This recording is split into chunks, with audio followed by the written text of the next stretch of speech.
All right, so I want to welcome everyone and call to order this meeting of the Senate Committee on Public Employment and Retirement. As we have not yet had a quorum, we'll begin as a subcommittee, and I want to thank Senator Jackson for being here promptly. So please come on up, and we're hearing SB 221. Senator Jackson, thank you.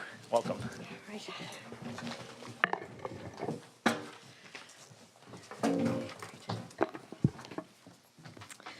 This is a you snooze, you lose group, right? We're here. Thank you very much, Mr. Chair. And Mr. Chair, I wanted to thank the committee for the technical amendments to the bill, which are now in print, and stipulate that this bill would apply to veterans hired on or after January 1, 2016, so that there's no concern about that, and also clarify that the California Department of Human Resources will be the overseeing department. And I think that those are two excellent suggestions and appreciate them. Today I present to you Senate Bill 221. It is a narrowly crafted bill that would provide disabled veterans who are just entering state employment with a one-time allocation of sick leave so they can attend VA and medical appointments for disabilities resulting from their time in military service. Newly hired state employees begin their careers with no sick leave. It has to be accrued, and it is accrued slowly after their first month of employment at the rate of 8 hours per month.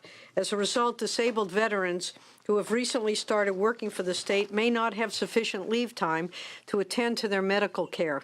They may be forced to take unpaid leave or cancel important appointments that we know that they should be taking to deal with whatever their usually employment, or I should say their veterans and service-related injuries have caused.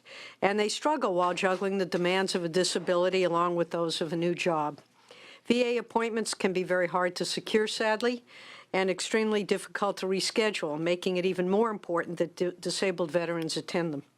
SB 221 would grant these new state employees who are 30% or more disabled a one-time transitional allocation of 96 hours of sick leave beginning on the first day of employment. Because this is meant as a transitional benefit, sick leave that is not used during that first year of employment would be forfeited. For these disabled veterans, this will mean an easier transition from military to state service, and for the state, this will mean a healthier and more productive workforce and a way to show our continued commitment and appreciation to the men and women who have served our country. And I would say that when I've discussed this bill with veterans groups and those families of veterans groups, this really resonates with them. It is most appreciated, and it's my honor and privilege to bring it to you today and ask for your aye vote. Thank you very much. Witnesses in support. Hello, Senators. Thank you for having me. My name is Dana Nickel with Pete Conatee and Associates. All of our veterans clients groups are in support of this. That would be the American Legion, AMVETS, California Association of County Veteran Service Officers, the Military Officers Association of America, the Veterans of Foreign Wars, the Vietnam Veterans of America, the California State Commanders Veterans Council. The Senator covered all the points that I was going to bring up, and it's very good, but I want to state one more thing. It also behooves the state to let the federal government's VA system handle this care.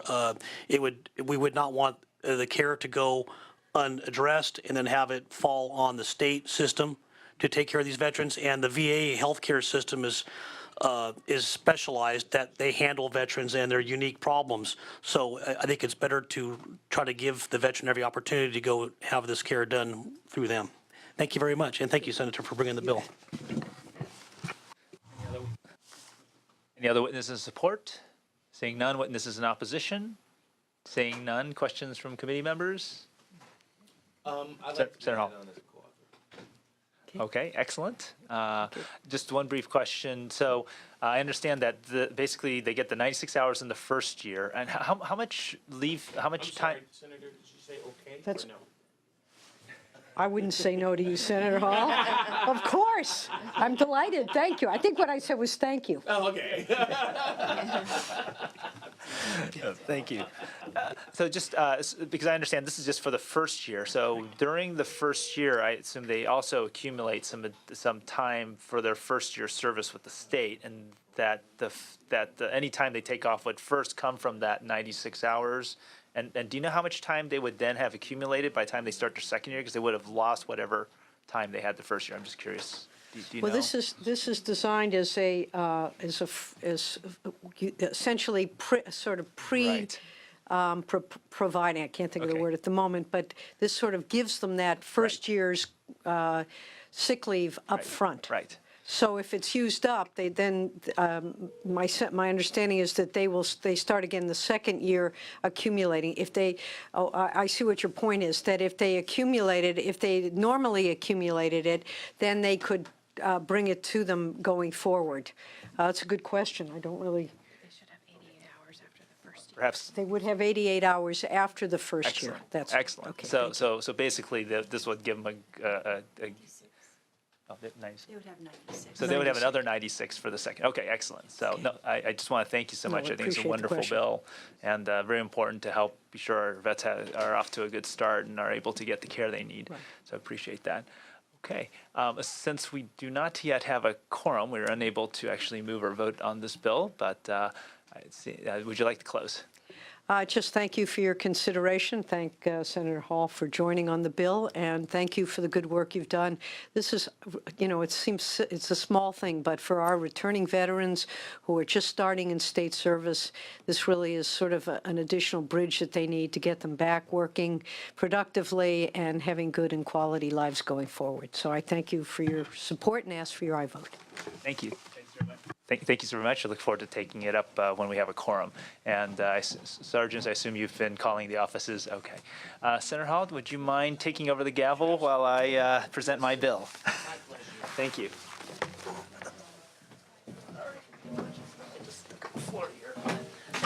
Okay. Thank you so much.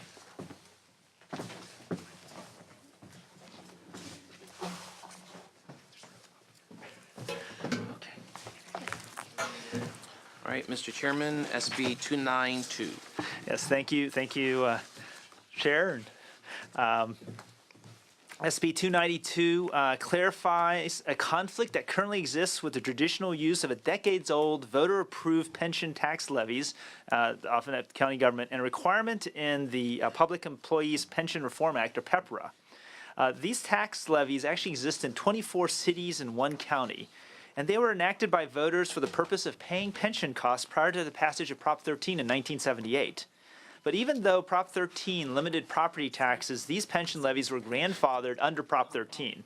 And traditionally, these levies have been used to pay the entire pension cost, including both the employer and the employee shares. Unfortunately, PEPRA inadvertently created conflict with these voter-approved levies by requiring new employees subject to PEPRA to pay an employee contribution of 50% of the actual normal cost of the respective pension plans. SB 292 resolves this conflict by creating exemption from the employee contribution requirement in cities and counties with these voter-approved levies. Basically, what could happen is that because of PEPRA, actually, the counties and cities may actually, even though they have funds coming from these levies, may actually find themselves having to spend more general funds because, for example, in collective bargaining negotiation, since if the employees are forced to pay 50%, even though they have those other funds, that will then put salary pressures and other things above. Finally, SB 292 does not prohibit these local employers from bargaining with employees over contribution rates, and I think that's very important. These employers always have always had and will continue to have under this bill the ability to bargain with employees over the employee contribution amounts.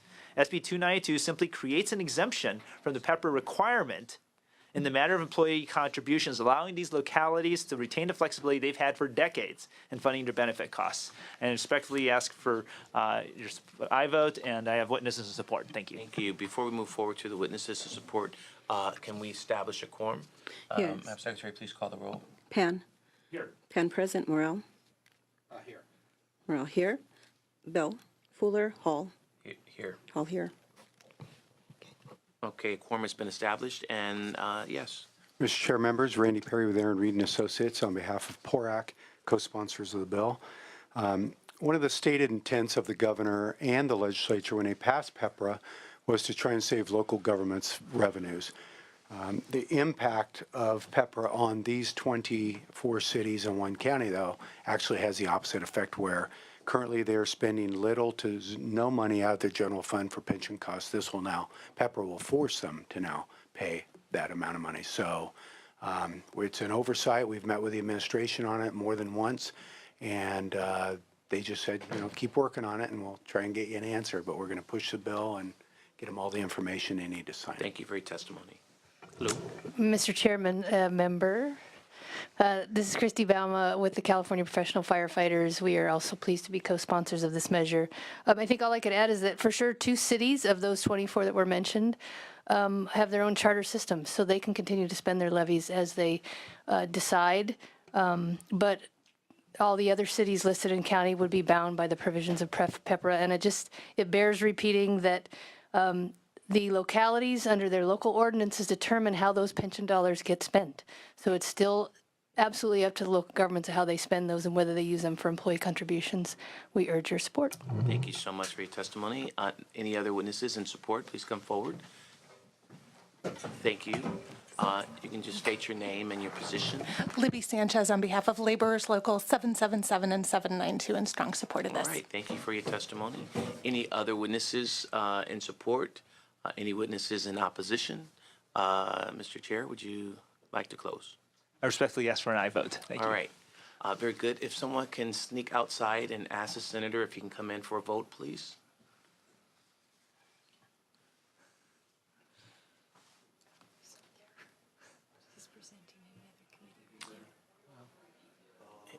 Okay, I guess we can take a vote. We already established a quorum.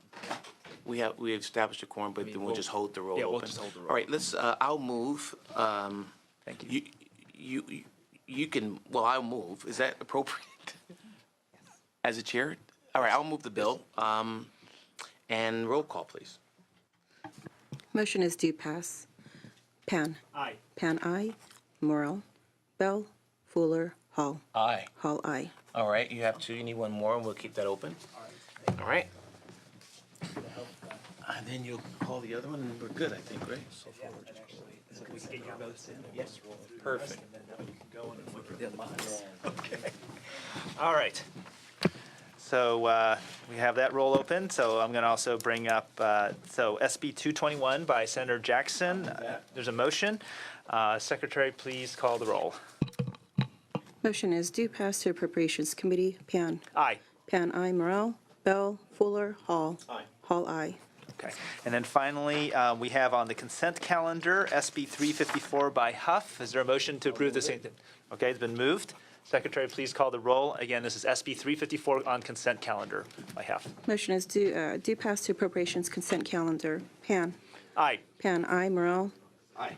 Morrell, aye. Bell. Fuller. Hall. Aye. Hall, aye. Okay, so we'll put that on call as well, but as 3. All right.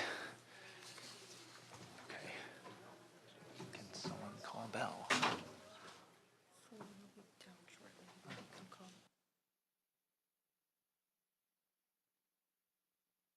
Well, 3 items on call, but since I will bring up the other 2, so you can go ahead and vote on those if you wish, and then I'll still keep the roll on call. So item number 1, SB 221 by Senator Jackson on veterans and sick leave. Secretary, please call the roll. The Madam current, members. the current vote is 2-0. The motion is due pass to Appropriations Committee. Morrell. Yes, aye. Morrell, aye. Okay, we'll leave that on call. And then item number 2, SB 292 by Pan on public employee retirement contributions. Secretary, please call the roll. The current vote is 2-0. The motion is due pass. Morrell. No. Morrell, no. Okay, so we'll leave that on call as well. Oh, wait, additional members. Thank you, Senator Morrell.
Okay, Senator Fuller, we have 3 items that are all on call, of course.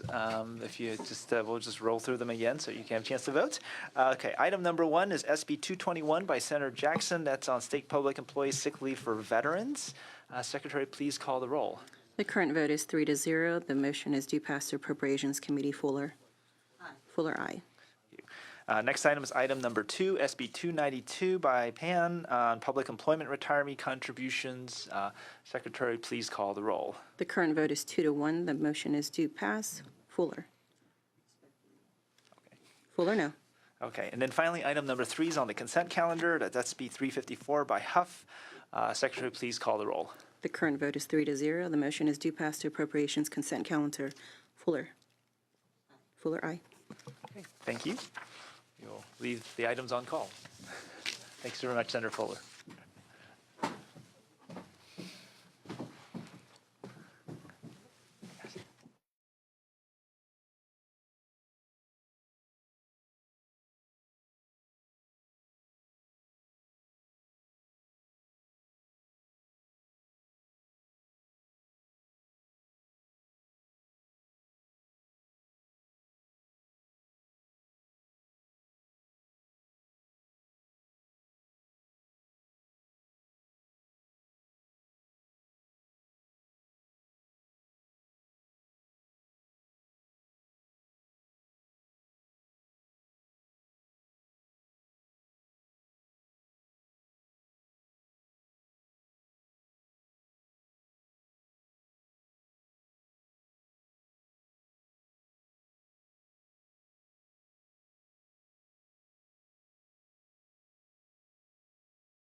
Thank you, Senator Bell. We've actually heard testimony on all 3 items, well, actually 2 items, and 1 was on consent, so we're just going to go ahead and do the votes if you have any questions.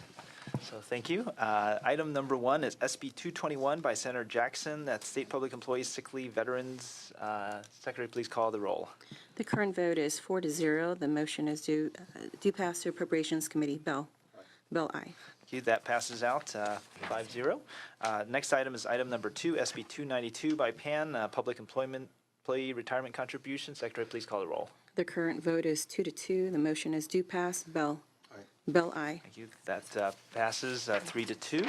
Thank you. And then finally, the last item is the consent calendar, which is as 1 item, SB 354 by Huff. Secretary, please call the roll. The current vote is 4-0. The motion is due pass to Appropriations Consent Calendar. Bell. Aye. Bell, aye. Okay, that's out 5-0. Thank you so very much.